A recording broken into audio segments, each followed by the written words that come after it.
Assalamualaikum warahmatullahi wabarakatuh. Selamat malam dan salam sejahtera untuk kita semua. Baiklah, perkenalkan nama saya Dewi Mulyani dengan NIM 3120101117. Saya merupakan mahasiswa dari program studi Pendidikan Bahasa dan Sastra Indonesia. Baiklah, pada kesempatan kali ini saya akan memaparkan mengenai laporan akhir mengenai lapangan persekolahan yang dilaksanakan di SMP Negeri 19 Pontianak. Aspek pertama yang diamati adalah tentang kultur sekolah, di mana siswa maupun guru di sekolah melaksanakan kegiatan 3S, yaitu senyum, sapa, dan salam. Kemudian pengkoordinasian awal belajar, disusul dengan upacara bendera yang dilakukan setiap hari Senin pada pukul 7 sampai dengan selesai. Selanjutnya penggunaan seragam sekolah sesuai hari dan tergantung dari pihak sekolahnya. Kemudian anjuran menggunakan kebersihan supaya sekolah tampak bersih dan indah dipandang mata, dan agar siswa menerapkan di lingkungannya juga. Kemudian anjuran menjaga ketenangan. Saat belajar siswa butuh ketenangan agar siswa dapat dengan mudah menyerap ilmu yang disampaikan oleh guru. Selanjutnya anjuran memanfaatkan waktu sesuai jam pelajaran yang ditentukan oleh pihak sekolah. Selanjutnya terciptanya suasana yang tenang dan nyaman untuk belajar, di mana guru mempunyai cara ataupun metode belajar sesuai dengan guru yang mengajar dan pelajaran yang dilaksanakan. Suasana di sekolah yang menyenangkan, di mana sangat menyenangkan karena mempunyai metode pembelajaran yang menarik saat mengajar. Adapun kompetensi inti yang dibahas dalam pembelajaran bahasa Indonesia itu yang pertama adalah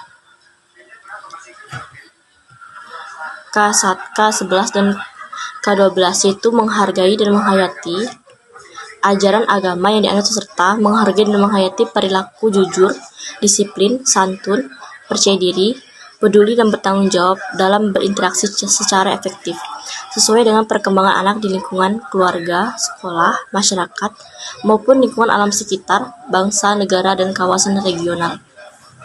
Kemudian, K13 yaitu memahami dan menerapkan pengetahuan faktual, konseptual, prosedural, dan metakognitif pada tingkat teknis dan spesifik sederhana berdasarkan rasa ingin tahunya tentang ilmu pengetahuan, teknologi, seni, budaya, dengan wawasan kemanusiaan, kebangsaan, dan kenegaraan terkait fenomena dan kejadian yang tampak oleh mata.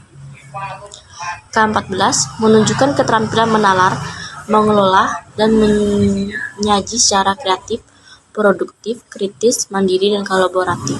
Baiklah, untuk materi selanjutnya yaitu tentang kompetisi dasar dan indikatornya, di mana pada kompetisi dasar pertama itu mengidentifikasi unsur teks, berita, mengembangkan dan memotivasi yang didengar dan dibaca, di mana terdapat 3 indikator pada kompetisi dasar yang pertama ini. Yang pertama itu memahami pengertian teks berita, kemudian disusul dengan mengidentifikasi unsur-unsur teks berita, serta menjelaskan langkah-langkah menentukan pokok-pokok unsur-unsur berita. Kompetisi dasar yang kedua, menyimpulkan isi dari berita. Dengan indikator, merumuskan ringkasan, kesimpulan, unsur-unsur teks berita yang dibaca, kemudian menanggapi isi berita yang didengar atau dibaca. Kompetisi dasar yang ketiga, menelaah struktur kebahasaan teks berita. Dengan indikator, yang pertama menganalisis struktur teks berita yang digunakan dalam menulis bagian-bagian teks berita, menganalisis kaidah-kaidah kebahasaan yaitu bahasa baku, kalimat langsung, konjungsi bawah, konjungsi temporal, dan kronologis, serta keterangan waktu dan kata kerja mental yang digunakan dalam menulis bagian-bagian teks berita. Kompetisi dasar yang terakhir yaitu menyajikan data informasi dalam bentuk berita secara tertulis maupun lisan, di mana di sini terdapat indikator yang pertama itu mengumpulkan data objek dari berbagai sumber tentang berita, kemudian bahan dan cara maupun langkah-langkah kegiatan yang disusun menjadi teks berita. Selanjutnya, menuliskan teks berita dengan memperhatikan unsur-unsur berita dan pola penyajiannya. Yang terakhir itu membacakan teks berita yang ditulis. Untuk materi selanjutnya itu tujuan pembelajaran. Setelah kita mengetahui kompetisi dasar dalam pembelajaran bahasa Indonesia di SMP Negeri 17 Pontianak, kita masuk ke dalam tujuan pembelajaran, di mana peserta didik diharapkan untuk dapat memahami pengertian teks berita, mengidentifikasi unsur-unsur teks berita, yaitu mengembangkan dan memotivasi yang didengar maupun yang dibaca.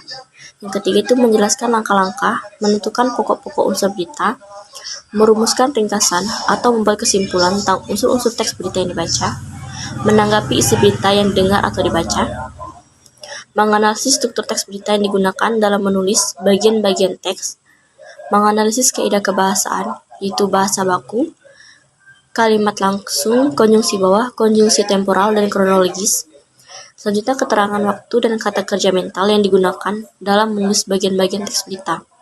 Kesembilan, mengumpulkan data objek dari berbagai sumber tentang berita, bahan, dan langkah-langkah kegiatan disusun menjadi teks berita. Selanjutnya, menuliskan teks berita yang memperhatikan unsur-unsur berita dan pola penyajiannya. Yang terakhir, menyajikan teks berita yang ditulis kembali. Adapun materi pembelajaran. Yang pertama itu tentang menganalisis kaidah kebahasaan bahasa baku, kalimat langsung, konjungsi bawah, konjungsi temporal, dan kronologis keterangan waktu, kata kerja mental yang digunakan dalam menulis bagian-bagian teks. Selanjutnya, mengumpulkan data objek dari berbagai sumber tentang berita ataupun bahan dengan cara atau langkah-langkah kegiatan yang disusun menjadi teks berita. Menuliskan teks berita dengan penyajian, unsur-unsur berita dan pola penyajiannya. Membacakan teks berita yang ditulis.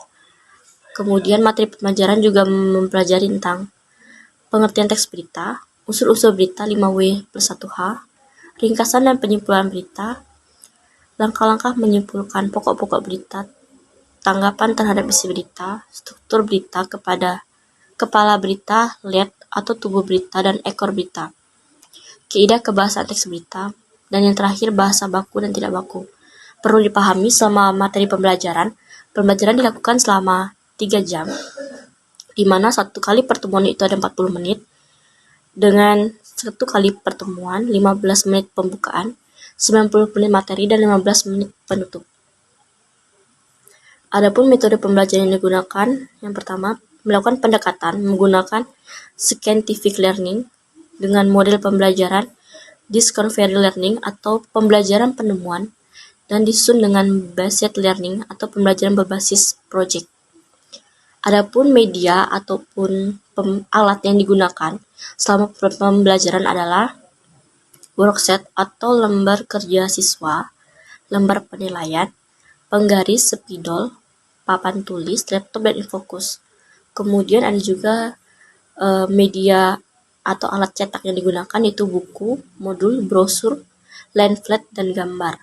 Sedangkan bahan yang digunakan itu ada 2, yaitu spidol dan kapur berwarna. Selama observasi kami juga memahami atau mencari mengenai visi dan misi sekolah, di mana di sini visi sekolah itu kita harus berakhlak mulia, jujur, disiplin, peduli, dan berwawasan lingkungan serta unggul dalam prestasi, di mana indikator untuk ketercapaian visi yang pertama, pengembangan nilai-nilai keimanan dan karakter bangsa. Yang kedua, menanamkan sikap jujur warga sekolah.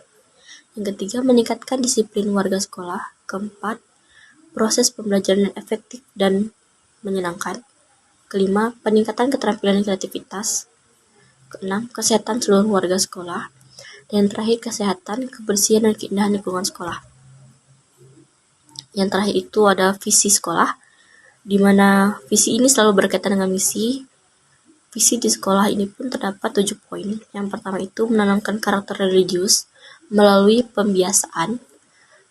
Yang kedua, menanamkan perilaku jujur, disiplin, anti narkoba, dan anti korupsi.